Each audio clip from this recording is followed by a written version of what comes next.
Olá, meu nome é William Cavalcante e você está no canal Filósofos. Hoje vamos falar sobre o ministério do Papa Francisco, toda a sua trajetória, até em primeiro momento tido estranho para muitos, até tido como ele como o Papa do fim do mundo. Nós vamos conversar e falar sobre o seu ministério, tendo como meu convidado de hoje o padre Jaldemir Vitório, ele que é mestre em Sagrada Escritura e doutor em Teologia. Atualmente ele é chefe do Departamento de Teologia da Faculdade Jesuíta de Belo Horizonte e está aqui para nos falar sobre a vivência e o ministério do Papa Francisco.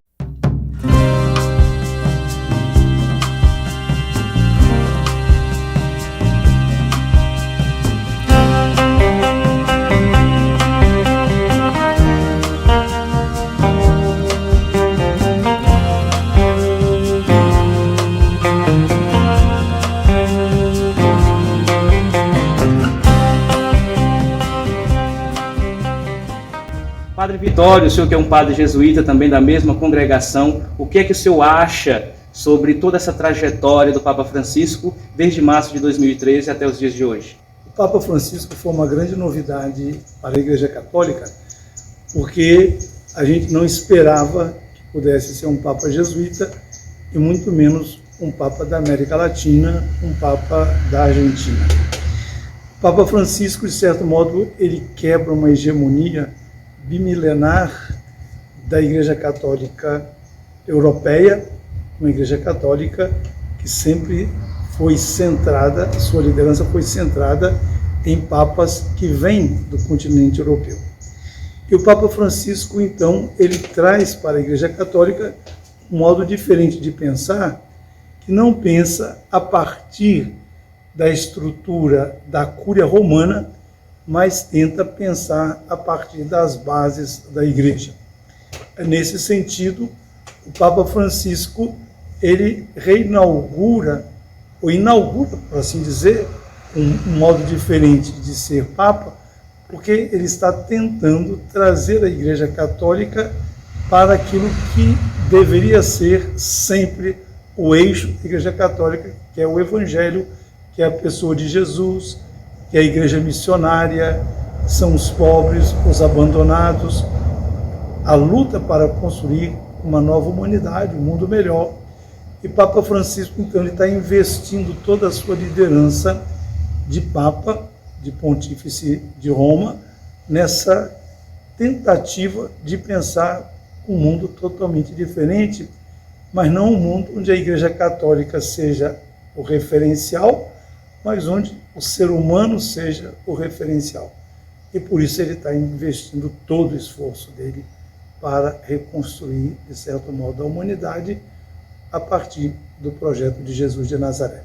Padre Vitório, embora ainda haja muita crítica sobre o pontificado do Papa Francisco e ainda há quem negue que ele seja um dos sucessores de Pedro, para o senhor, quais são as principais características do Papa Francisco e o que ele vem fazendo para que essas críticas sejam muitas vezes perigosas acerca dele?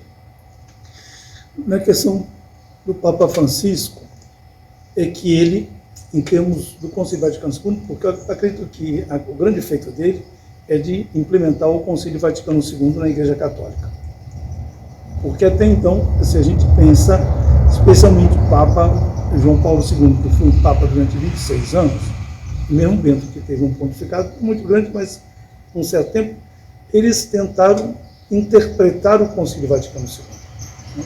Ou seja, pegar o texto, interpretar o texto, o Concílio quis dizer isso, quis dizer aquilo, ao passo que o Papa Francisco, ele quer transformar o espírito do Concílio Vaticano II em pauta para a Igreja, né? Em termos da Igreja Católica. Por exemplo, quando ele diz que a Igreja Católica tem que ser uma igreja em saída, tem que ser uma igreja que vai na direção da humanidade, mas da humanidade sofredora.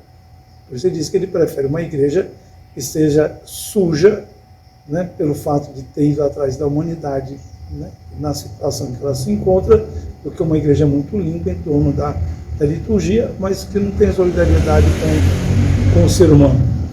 Quando ele diz que a igreja tem que ser um hospital de campanha que acolhe todo mundo sem fazer muita pergunta, né, a respeito de certas identidades da pessoa, né? Então, Francisco, ele tenta fazer com que a Igreja Católica viva aquilo que o concílio disse, e não simplesmente fique interpretando o texto. E, por exemplo, você pega a Gaudium et Spes, então ela começa dizendo que os sofrimentos, as alegrias, as dores da humanidade são as dores da Igreja. E que nada que seja realmente humano seja estranho para a Igreja. Mas depois toda a questão, por exemplo, da valorização dos leigos, da desclericalização da Igreja, e ele denuncia o clericalismo como algo extremamente grave na Igreja Católica e que mata o espírito da Igreja Católica. E ele, então, tenta, né, valorizar a figura do leigo, a ação do leigo, né, e desclericalizar a Igreja Católica. Depois, toda a questão do diálogo interreligioso, do diálogo ecumênico. E Francisco, então, todo mundo que possa ter alguma importância na criação dessa sociedade nova, desse mundo novo, ele vai atrás, né? Então, ele não tem preconceito.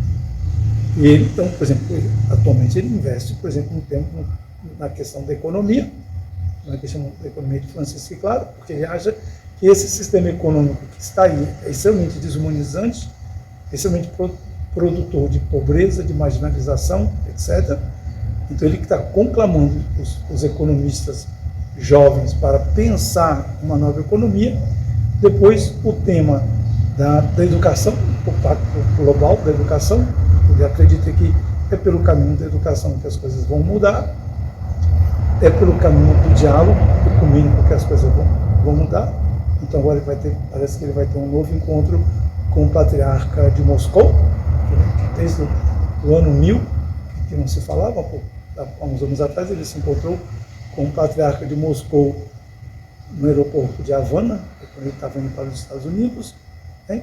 Então ele vai atrás. E dentro da Igreja Católica, né, combatendo esse clericalismo, como eu falei, ele está indo atrás daquilo que é o tema da sinodalidade. A sinodalidade é isso, é a igreja que se pensa. Não é um grupo de fulano em um e outro que tem poder que decidem pela igreja, mas é a igreja que se pensa. Então ele já está pensando o sínodo de 2023, né, sobre o tema da sinodalidade.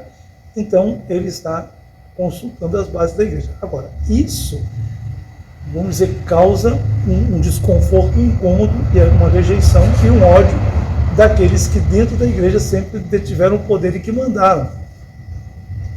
Então, tem uma grande ala da igreja, uma elite católica que pensa a igreja como monárquica e não aceita que o Papa Francisco pense a Igreja Católica como uma democracia.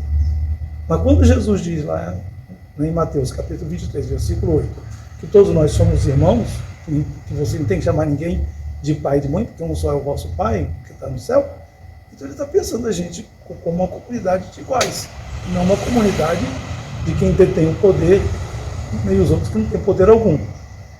Então, as pessoas que sempre detiveram o poder não aceitam isso. E se colocam contra o Papa Francisco de uma forma muito aguerrida, muito violenta, inclusive desejando a morte dele. Então, o Papa Francisco, ele quer, vamos dizer, de certo modo, mudar a cara da Igreja Católica, de maneira que o rosto da Igreja Católica seja o rosto da misericórdia, e não o rosto de uma instituição moralista, excludente, né, que se coloca do lado dos ricos, né, e vai na direção dos pobres com uma falsa caridade, uma caridade que não transforma, né, uma caridade que faz um assistencialismo, mas não quer que a situação mude.